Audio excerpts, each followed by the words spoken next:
Hello and welcome back. For some reason, we buy albums from bands we love and adore, but those albums are not up to the standard that we require, and in the end, they end up on the shelves, and you hardly ever play them. It's sad when that happens, but it means that not every single artist or band output is going to be great.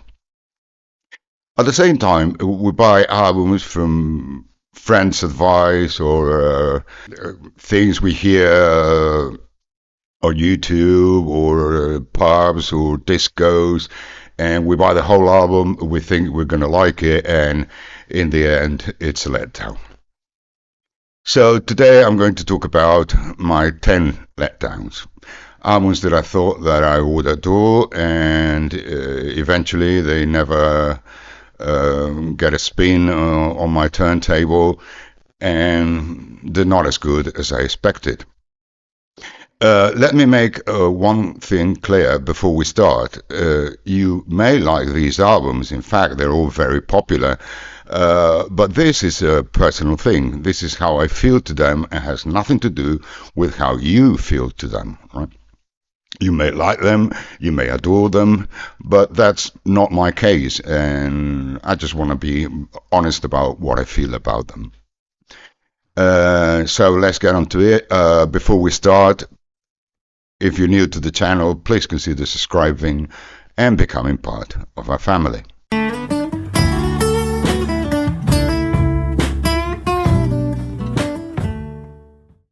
First one, Genesis.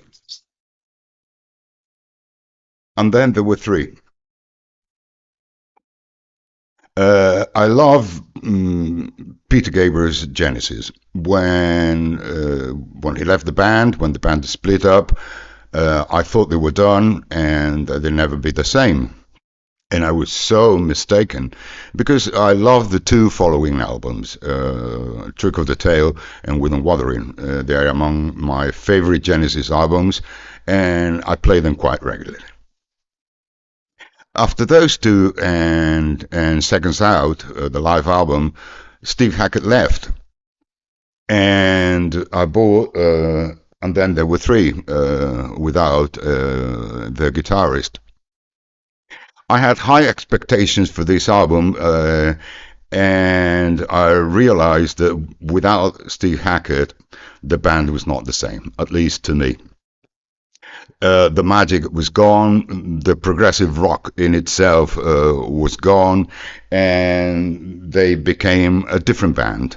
I'm not saying better or worse, just different. They turned from progressive rock into, let's say, a more pop-oriented band, right? Pop rock band, so to speak.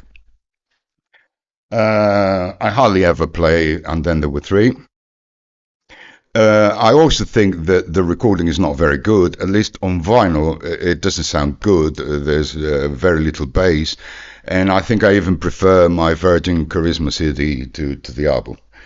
I tried to find the best copy people raved about, and it is this Japanese first pressing, and it does have some bass. At least to me, it sounds better than the UK, but nothing you can do when you don't like the songs. To me, the album drags on. It becomes boring. I don't like the heat, the follow you, follow me, and the epic tracks on the album, to say something, are really not to my liking. Number two, Supertramp, indelibly stamped. I must say that I liked Supertramp's first album. It's nothing to do with the band they became later on. But as a debut album, there were things in that album that I really like. So their self-title is worth a spin or two.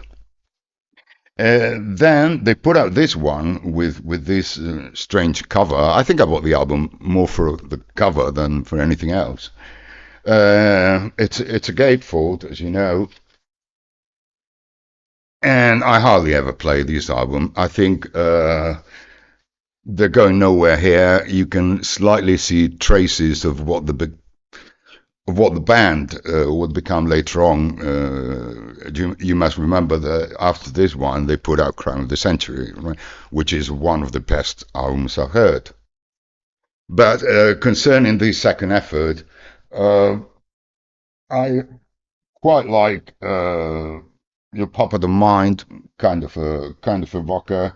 Uh, Rosie had everything planned. It's a nice ballad, but it doesn't hold up. It changes from track to track, and it seems to go nowhere.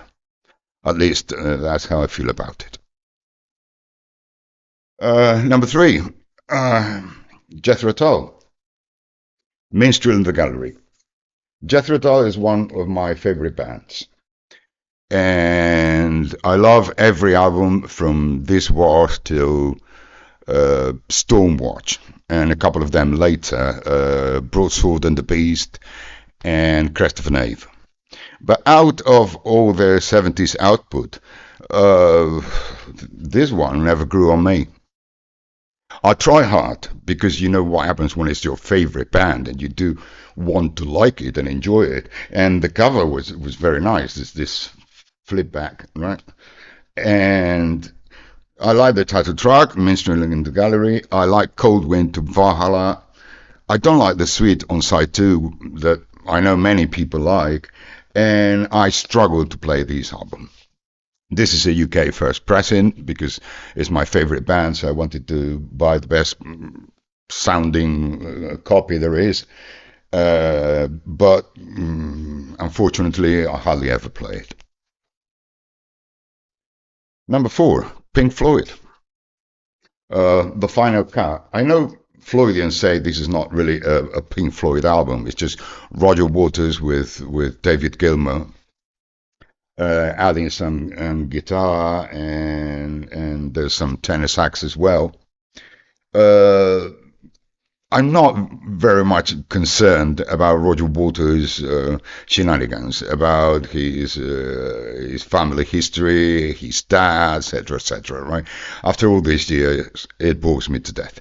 There are nice moments here, especially when David Gilmour chimes in and when the sax is there, right? But on the whole, it's a boring album to me. To me, it just drags on, and I struggle to listen to it. This is a Dutch pressing, a 1C, the first pressing, and as I say, I hardly ever play it. Next one, Crises, Mike Oldfield. I like Mike Oldfield's Tubular Bells. I liked On Madon and Platinum, especially Platinum, because I saw him live during the Platinum tour. But when I bought Crisis, I was disappointed. I think that he was gearing towards a more pop sound, a more commercial sound, which is fair, but that's not what I liked about the guy.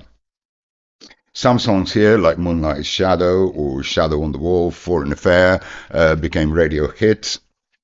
But Side 1 Crises is not as good as some others, Side A's, right? Like, as I said, Tubular Bells, On Madon, or Platinum. So I got bored of the hits, and I hardly ever play this album, right? This is a UK copy that I bought when it came out. That was summer '83, I think, and it hardly ever sees any rotation on my turntable. Peter Gabriel. I love Peter Gabriel. When he left the band, we were not sure which which way he would go regarding music, which style. Would he take progressive rock? Would he do more pop-oriented things? I don't know. Um, I like the first album because I like Salisbury Hill, and I absolutely cherish Here Comes the Flood. And I think Waiting for the Big One is a good effort with great guitar solos. It doesn't have a certain fixed direction, right? I think that the guy still didn't know which way to go at that point. But I find the first album enjoyable. Whereas I can't say the same about Peter Gabriel 2, which is also known as Scratch of the Seas. I think they call it Peter Gabriel Scratch. This is my least favorite album by Peter Gabriel. There's nothing that really makes me rave about the album. Uh, Famous tracks are DIY on the air, but he hardly ever plays any of these songs live, and I struggle to play it. This is a UK first pressing. Bought it when it came out as well, but I hardly ever play it. And considering the next two albums were Peter Gabriel 3 and 4, which to me are masterpieces, then this one is a letdown. The next one is going to ruffle some feathers, but this in this channel I try to be honest and say how I feel about something, right? If you love the next album, which we probably do, that's okay, right? But I'm just talking my own personal feelings here. This is another band I adored, right? The Kinks, especially the 60s and early 70s. And this album is considered a masterpiece. It's loved by King's fans and critics alike, and is one of King's core albums. But for some reason, it never grew on me. There are tracks that I love, like Victoria or Yes Sir, No Sir. Mr. Churchill says she bought a hat like Princess Marina. But the ending of side one, Australia, to me, it drags on, and I'm really waiting for the song to finish, right? And same can be said about Arthur. Anyway, let's hope you don't take this personally, but I hardly ever play Arthur, right? Maswell Hillbilly is something else, or Greenwich Village are my favorite ones. I like the Police when it first started because it was something new and different. It was a trio, and after almost a decade of progressive music, this was something very lively, very new, and he had a wonderful voice. But I got fed up with Police after the first album. Most of their songs became hits. They were all over the place, and I just today I can't play Roxanne or Message in a Battle or every little thing she does is magic or every breath you take. I'm fed up. I know a lot of people love them, but I'm down with the band. However, when they split up, I bought Sting's first solo effort, The Dream of the Blue Turtles, thinking that I would get a similar sound to the Police. That's not the case. And I must say that I don't like Sting on its own. I had the chance to see him 2 or 3 times in past years, and I never even bothered to buy a ticket. Out of this album, I like Russians, Dream of the Blue Turtles, Moon over Bourbon Street, but I hardly ever played. And after this one, I refuse to buy any more Sting albums. Sorry, Sting fans out there. Uh, Dire Straits. I love and I adore Dire Straits' first and second album. I think they are their best. The third one is okay, but it's a different kind of thing. I like Alchemy, but then when Brothers in Arms showed up, it was more or less the time the MTV was on all the time, and Money for Nothing and Brothers in Arms got so much radio airplay. It was everywhere. It was all over the place, and I got fed up. And that's not the Dire Straits I like. I like their early albums, and the third and fourth album are okay to me, but not as good as the other two. After Brothers in Arms, which was 85, we had to wait for 6 years for a new album. And we had high hopes for it, right? Being Mark Knopfler is such a great guitarist. And they released, as you know, On Every Street. And this one became a disappointment to me as well. I like it even less than Brothers in Arms.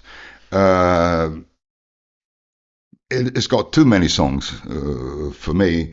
There's only one, which is one it on every street that has the solo ending, the typical Mark Knopfler thing. But then the rest of the tracks just don't make it for me. They never grew on me. I know a lot of people like this album and the tour of this album, but to me, Dire Straits will always be before 1982.